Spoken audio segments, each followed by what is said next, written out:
오늘 본문 말씀을 중심으로 미래를 사는 삶이라는 제목으로 하나님의 말씀을 나누기를 원합니다.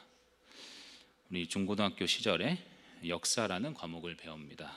국사라고, 우리나라는 국사, 또 세계사 이렇게 배우기도 하죠. 이렇게 역사를 배울 때 제가 학창 시절에 굉장히 역사에 대해서 오해했던 부분이, 옛날 이야기를 왜 이렇게 알아야 되는가? 옛날에 다 지나간 이야기인데 이것을 우리가 어떤 의미로서 도움이 되는가에 대한 오해죠. 그런 오해로 역사를 좀 등한시하고 그냥 외우기만 하고 머릿속에 넣기만 하고 그랬던 기억이 있습니다. 이 땅을 살아가면서 왠지 실용적인 게 필요한 것 같고, 미래 사회를 준비해야 될 것 같고, 앞으로 어떻게 살지가 중요한 것 같아서 옛날 이야기를 다루는 이 역사, 국사에 대해서 좀 등한시했던 것, 오해였던 것이죠. 역사는 굉장히 중요합니다. 역사는 반복되기 때문입니다.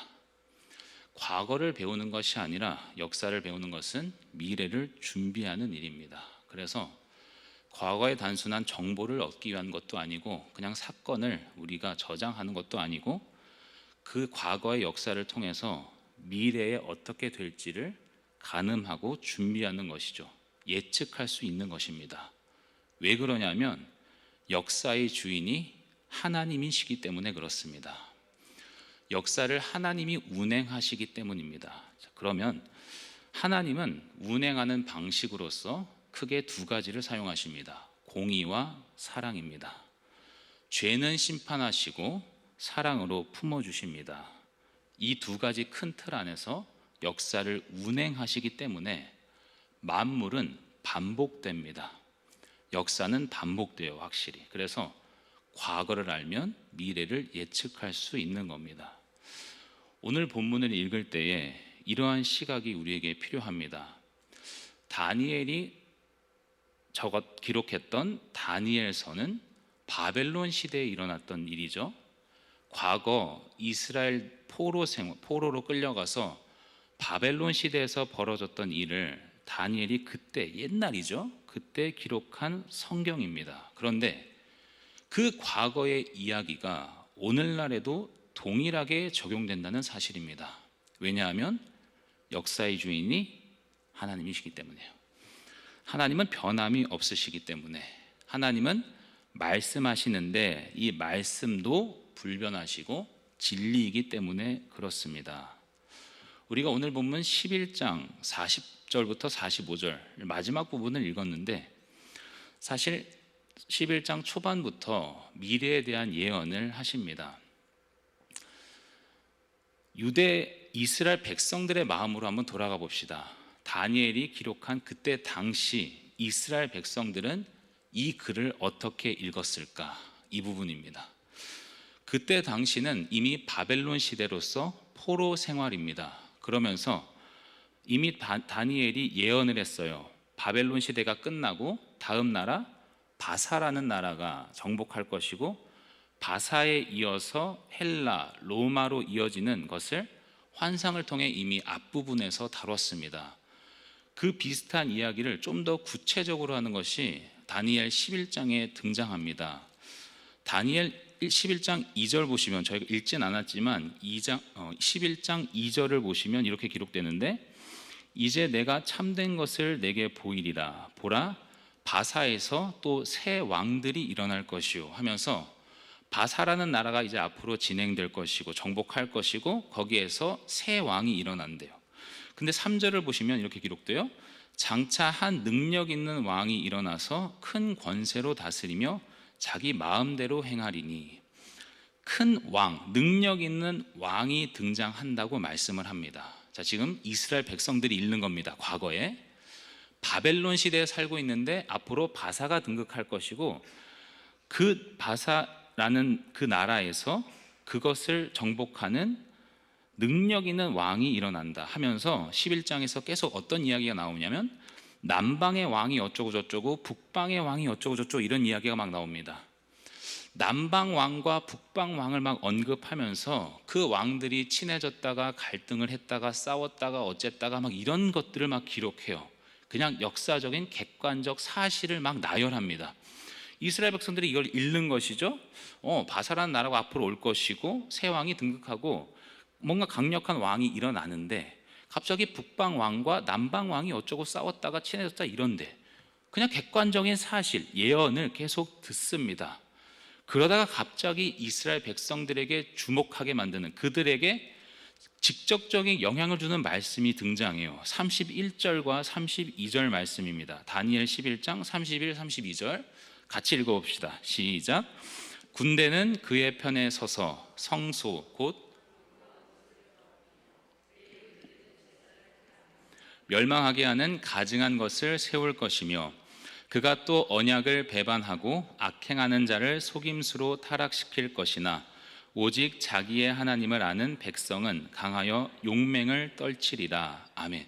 여기서 딱 걸립니다. 왜냐하면 이 전까지의 말씀은 그냥 남방왕이 어쩌고 북방왕이 어쩌고 둘이 싸운다, 헤어졌다, 친해졌다 이렇게 뭐 왔다 갔다 해요. 그냥 이벤트입니다. 그런데 이스라엘 백성이 31절을 딱 읽는 순간 걸려요. 왜요? 성소가 나오죠. 성소가 그 성소가 더럽혀진대요. 매일 드리는 제사가 폐해진답니다. 가증한 우상이 세워진답니다. 속여서 하나님의 약속을 어긴답니다. 이거는 뭐예요? 직접적인 일이잖아요. 이스라엘 백성들이 맞닥뜨려야 될 현실을 갑자기 31절에 등장합니다. 누가 하냐면 북방 왕이라는 사람이 이렇게 한다고 말씀하는 거예요. 이거 뭐지? 이전까지는 그냥 두 나라가 싸우고 어쩌고 이 이야기였는데 그 북방 왕이 등극해서 우리의 믿음, 우리의 신앙생활을 방해한다고? 이거는 다른 얘기잖아요. 이거는 뭔가 하나님께서 일을 하셔야 되는 거 아닌가? 우리가 앞으로 예배를 못 드린답니다. 이 성전에 우상이 세워진답니다. 제사가 없어진답니다. 말씀을 읽을 수 없답니다. 그 북방 왕 때문에요. 이건 다른 얘기잖아요. 집중하게 되죠. 하나님 어떻게 하실 겁니까? 이스라엘 백성들은 이제 여기에 주목을 하기 시작합니다. 그러면서 40절 말씀, 오늘 보면 이렇게 말해요. 40절 보시면 마지막 때에 남방왕이 그와 힘을 겨룰 것이나 북방왕이 병거와 마병과 많은 배로 회오리 바람처럼 그에게로 마주와서 그 여러 나라에 침공하여 물이 넘침같이 지나갈 것이요. 남방왕 북방왕 얘기를 한 번 더 하면서 그 북방왕 남방왕이 힘을 겨루는데 그 사이에 누가 있냐면 40절에 잘 보시면 그라는 자가 있습니다. 이 그라는 자가 남방과 북방 사이에 있는데 남방과 북방 왕의 입술을 한번 휩쓸려 간다, 이런 말씀입니다. 갑자기 이런 말을 하다가 41절에 이렇게 고백해요. 41절 보시면 그가 또 영화로운 땅에 들어갈 것이요 많은 나라를 패망하게 할 것이나 오직 에돔과 모압과 암몬 자손의 지도자들은 그의 손에서 벗어나리라. 이 말씀도 이스라엘 백성이 혹합니다. 왜냐하면 이스라엘 백성 근접한 나라인 에돔과 모압과 암몬입니다. 출애굽 시절에 가나안 땅을 진입할 때에 거쳐갔던 나라예요. 이스라엘 바로 옆에 붙은 나라입니다. 에돔, 모압, 암몬. 근데 이 나라는 안 건드린답니다. 희망이 있다. 이스라엘 백성 바로 옆에 있는 이 세 나라는 안 건드린다는 것을 봤을 때 우리나라 유다에게도 희망이 있겠구나. 점점 희망이 생기기 시작해요. 그러면서 45절 말씀에 이렇게 말합니다. 45절 보시면 그가 장막 궁전을 바다와 영화롭고 거룩한 산 사이에 세울 것이나 그의 종말이 이르리니 도와줄 자가 없으리라. 끝이 난데. 이렇게 마무리가 돼요. 31절 32절에서 북방 왕이 등극해서 예배를 폐하고 우리의 신앙생활을 완전히 망가뜨리지만 그래도 하나님은 희망을 주십니다. 이스라엘 지역 그 주변 나라를 건드릴 수 없게 보호해 주시고 결국은 그 못된 왕이 끝날 것이다 라고 말씀해요. 이 예언이 있습니다. 이스라엘 백성들은 이 다니엘 11장을 점점 읽어가면서 마지막으로 갈수록 하나님을 소망하게 되고 하나님께 희망을 갖기 시작합니다. 바벨론 시대죠. 지금 앞으로 일어날 일입니다. 아무것도 모르는 모호한 시대입니다. 바사가 온대요, 헬라가 온대요, 로마가 온대요. 미래에 일어날 일들을 막 구체적으로 말씀하면서 특별히 우리의 예배가 방해될 것인데 다행인 것은 보호받을 것이고 그 왕이 끝날 것이다. 하나님 예언하셨죠? 도와주세요. 하나님 붙잡잖아요. 이제 이스라엘 백성들은 이렇게 읽었을 겁니다. 희망을 갖죠? 그래, 인내하자. 주님께서 예언하셨는데 뭔가 안 좋은 일은 있겠지만 끝은 있고 소망이 있다. 이것으로 이스라엘 백성들은 말씀을 붙잡았을 겁니다. 그런데 오늘날 읽는 우리는 어떨까요? 저와 여러분들 똑같이 다니엘 11장을 읽습니다. 우리는 역사를 이미 거쳤죠? 이미 바벨론과 바사와 헬라와 로마, 예수님 시대, 예수님 승천 이후 지금 현대까지 살아가고 있습니다. 이미 과거를 다 알고 있죠. 어떻게 됐습니까? 진짜 11장처럼 다 이루어졌습니다. 그들은 예언으로서 받아들였지만 우리는 실제로 역사가 증명한 사실입니다. 11장 3절에 나왔던 장차 한 능력 있는 왕이 나온다고 했죠. 알렉산더라는 왕입니다. 실존 인물이에요. 이 알렉산더라는 왕이 과거에 헬라 문화로서 이스라엘을 막 정복하고 그 당시 일대를 정복하고 다니다가 이 알렉산더 왕이 33세에 요절을 하고 맙니다. 일찍 죽어버려요. 능력은 굉장한데 일찍 죽어요. 그래서 후계자를 세우지 못하고 죽습니다. 후계자를 세우지 못하고 죽다 보니까 북방왕, 남방왕 이런 식으로 갑자기 다스리기 시작한 겁니다. 실제 일어난 사건이에요. 남방에 있었던 것이 프톨레마이오스라는 왕조고, 몰라도 됩니다. 북방왕의 셀로이코스, 여하튼 이러한 실제 왕조가 등극해서 북방과 남방이 오늘 성경처럼 일어납니다.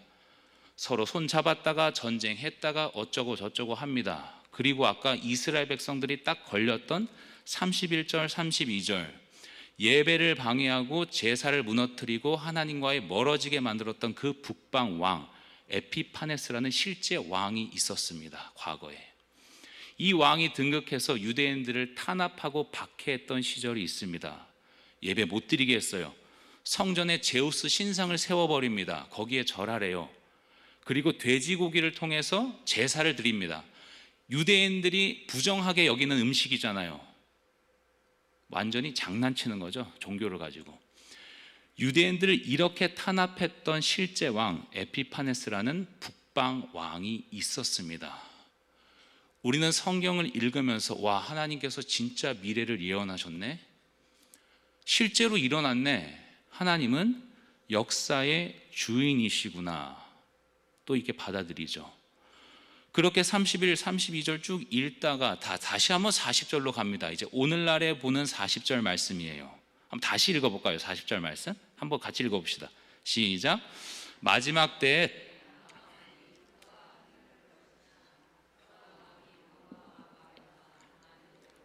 회오리 바람처럼 그에게로 마주와서 그 여러 나라에 침공하여 물이 넘침같이 지나갈 것이요. 아멘. 이전까지 북방 왕에 대해서 계속 말한 겁니다. 그러니까 그는 누구냐면 그라고 하는 대명사는 북방 왕입니다. 여태까지. 근데 40절에 보니까 이렇게 말씀해요. 마지막 때에 남방 왕이 그와 힘을 그가 누구예요? 북방 왕입니다. 지금까지 그를 받은 건 남방 왕이 그와 힘을 겨룰 것이나 북방 왕이 또 어쩌고 저쩌고. 지금까지는 이 그라는 자가 북방왕 에피파네스였는데 40절에 오니까 또 다른 북방왕을 또 언급합니다.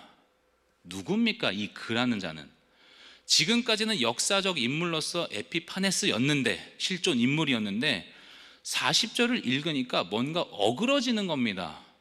그라는 자에게 에피파네스를 대입하려니 북방왕이 또 있잖아요. 쭉 읽어봅니다. 오늘날로 한번 대입해서 그냥 읽어보는 겁니다. 이 그가 누굴까? 이 그라는 자가 에돔과 모압과 암몬 자손은 건들지 않는답니다. 이스라엘 지역은 뭔가 건들 수 없답니다. 그런데 42절 보시니까 애굽 땅도 면하지 못한다. 43절 애굽의 금은 모든 보물을 차지할 것이다. 리비아 사람, 구스 사람 그 시종이 될 것이다. 나머지 이방 나라는 다 제패해버릴 거야. 이스라엘은 뭔가 건들지 못하는데 나머지 이방 나라는 다 손에 쥐어서 갖고 놀 거야. 그런데 이 그라는 자가 45절 그가 장막 궁전을 바다와 영화롭고 거룩한 산 사이에 세울 것이나 그의 종말이 이르리니 도와줄 자가 없으리라. 이제가 이스라엘은 건들지 못하고 나머지 이방 나라는 다 손에 쥐는데 거룩한 산 사이에 자신의 집을 저버리면서 강력하게 자신의 힘을 과시할 것이지만 종말이 이를 것이다. 이 그를 말씀합니다. 이 그가 누군가? 45절에 거룩한 산이라는 것이 엄청난 단서입니다. 왜냐하면 구약 성경에서 거룩한 산을 의미하는 것은 정확하게 나옵니다. 시편 2편 6절 말씀입니다. 시편 2편 6절에 이렇게 고백해요. 한번 같이 읽어볼까요? 시작. 내가 나의 왕을 내 거룩한 산 시온에 세웠다 하시리로다. 아멘. 시온은 하나님께서 어떠한 왕을 세우시는 곳입니다. 그 왕이 시온을 통치합니다. 그런데 이 시온이 어딘지 정확하게 무엇인지 요한계시록 14장 1절에 말씀합니다. 같이 읽어볼까요? 시작. 또 내가 보니 보라 어린 양이 시온산에 섰고 그와 함께 14만 4천이 서 있는데 그들의 이마에는 어린 양의 이름과 그 아버지의 이름을 쓴 것이 있더라. 아멘. 시온에 있는 왕이 누굽니까? 어린 양입니다. 십자가에 달리신 예수 그리스도, 우리의 왕 되신 주님께서 시온에 계시고 많은 성도들을 상징하는 14만 4천의 그 성도들과 함께 시온에 머문다고 말씀합니다. 이게 마지막입니다. 오늘 다니엘 11장에 나오는 이 그는 이것을 방해하는 세력입니다. 악한 영들, 세상의 주관자, 공중 권세 잡은 자, 악의 세력들입니다. 끊임없이 지금도 우리를 미혹하고 있고 구원에서 이탈되도록 방해하고 있고 하나님을 믿지 못하도록 예배 자리에 참석하지 못하도록 방해하는 그 악의 세력들입니다. 이방 나라를 손에 쥐어서 이 세상 통치자로 군림하고 있는 악의 세력입니다. 마귀요 곧 사탄이요 귀신이요 악한 영들입니다. 거짓 선지자 적그리스도입니다. 이 마지막 때에 이 악의 세력은 끝까지 죽이고 멸망시키면서 거룩한 산 시온에 자기의 집까지 세우면서 자기가 최고다, 통치자다라고 끝까지 발악합니다. 하지만 45절에 분명히 말씀하죠. 종말이 이른다. 예수 그리스도께서 어린 양으로서 십자가에서 악한 사탄 마귀의 머리를 부서뜨린 것처럼 승리하신 주님이 이미 계신 것처럼 이 악의 세력은 이미 끝났습니다를 말씀하고 있습니다. 옛날에 기록했던 다니엘이 그 다니엘 시절에 보았던 이스라엘 백성들이 오늘 11장 말씀을 읽을 때도 똑같이 하나님, 이 악한 세력이 앞으로 올 텐데 이들을 결국 이기시는 하나님의 능력을 소망합니다, 희망합니다 그랬죠. 오늘날에 있는 우리들도 이미 오신 예수 그리스도의 승리가 오늘 말씀에 보여지기 때문에 앞으로 주님이 언제 재림하실지는 모르겠으나 확실하게 예언된 말씀임을 믿고 그 승리를 똑같이 살아가고 있습니다. 이것이 말씀의 능력입니다.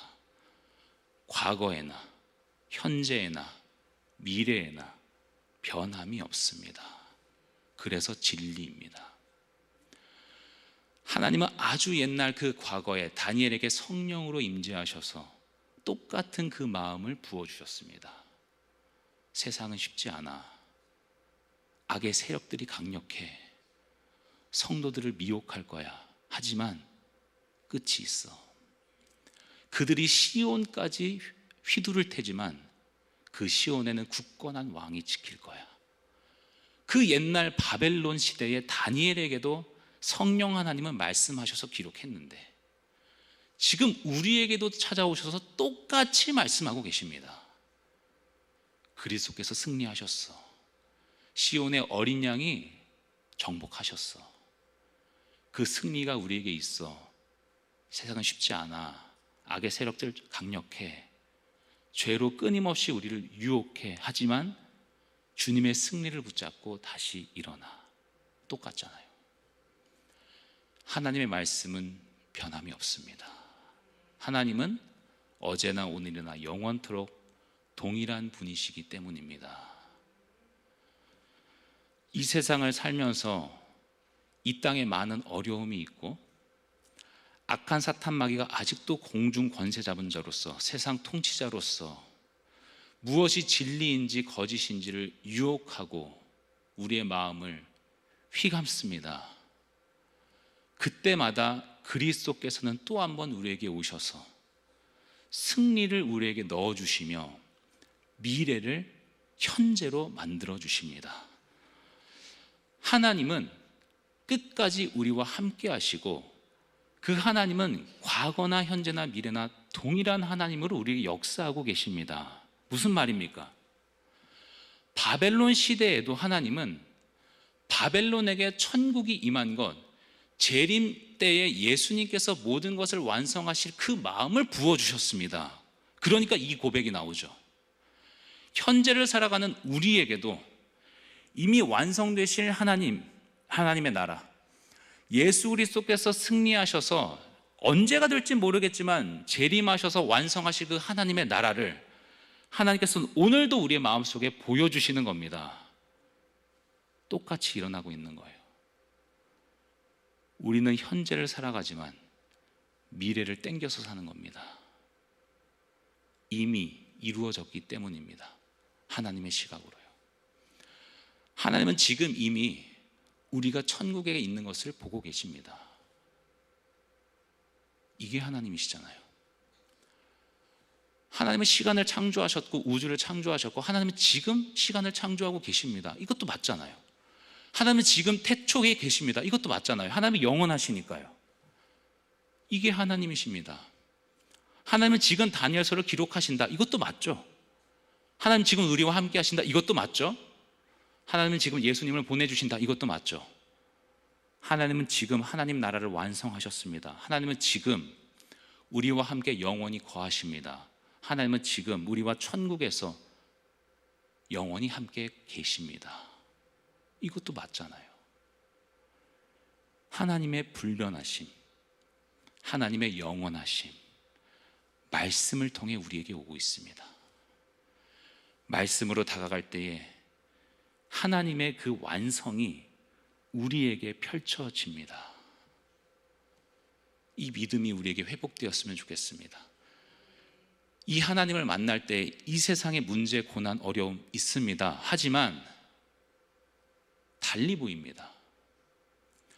영원하신 하나님의 시각과 관점 안에서 이 땅에서의 문제와 질병과 고통 달리 보인다고요. 왜요?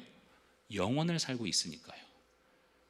천국에 있음을 믿고 있으니까요. 하나님이 거기 계시면 나도 거기 계신다는 것이 이 세상의 삶에서 나타나 보이니까요. 하나님의 나라가 여기 있다 저기 있다 하지 말라. 이미 너희 안에 있는 것이라 주님도 말씀하셨습니다.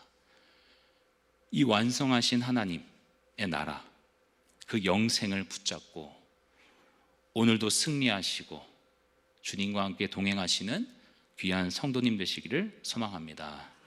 함께 기도하겠습니다.